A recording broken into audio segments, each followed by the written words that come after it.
Monday, October 31st. 11:35 p.m. A light rain pattered down on the paving stones of Rowan Court, and the trees at the far end, for which the Presidio Heights Court was named, shifted in a breeze.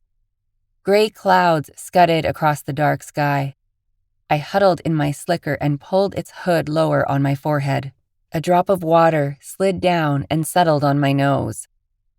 Damn! We've had several years of drought, and when it decides to rain, it does so when I'm outside on a surveillance.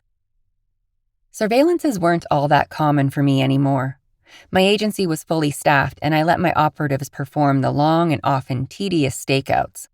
But this was Halloween, and most of my employees either were on assignment or had begged off, citing parties or the need to deal with trick-or-treaters.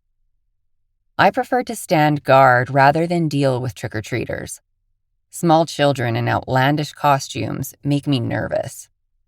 A couple of people had invited me to parties, but carving pumpkins and rowdy behavior are not my thing.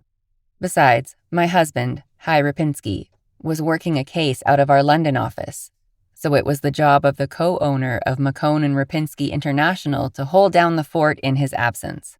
My brother John was hosting a séance at his condo in Soma, but I'd begged off that too, especially as the person he intended to bring back from the dead was Richard Nixon.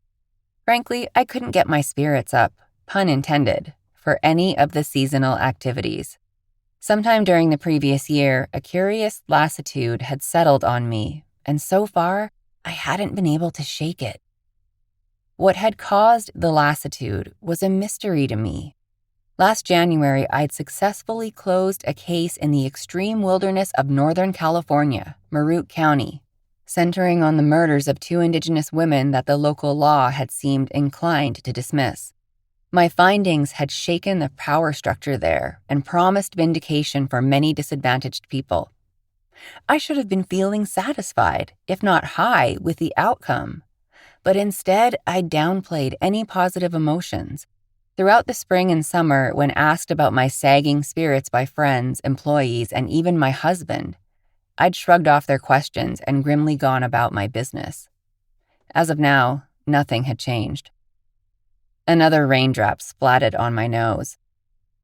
I was sitting on a pair of concrete steps that led up to the service entrance of the first house on the right side of the court. A coalition of the owners of the 5 houses on this privately owned street had hired my agency to stand guard because of recent vandalisms of various kinds: broken windows, spray painting, damage to parked vehicles. The house, like the others in this privileged Presidio Heights enclave, was Edwardian in style and enormous, with red brick and dark half-timbering, many paned windows, the lower ones protected by decorative ironwork, and a steeply peaked roof. Only security lights showed inside this one. The owners were at their winter home in Cabo San Lucas. I felt a twinge of envy, picturing sun and warm sand,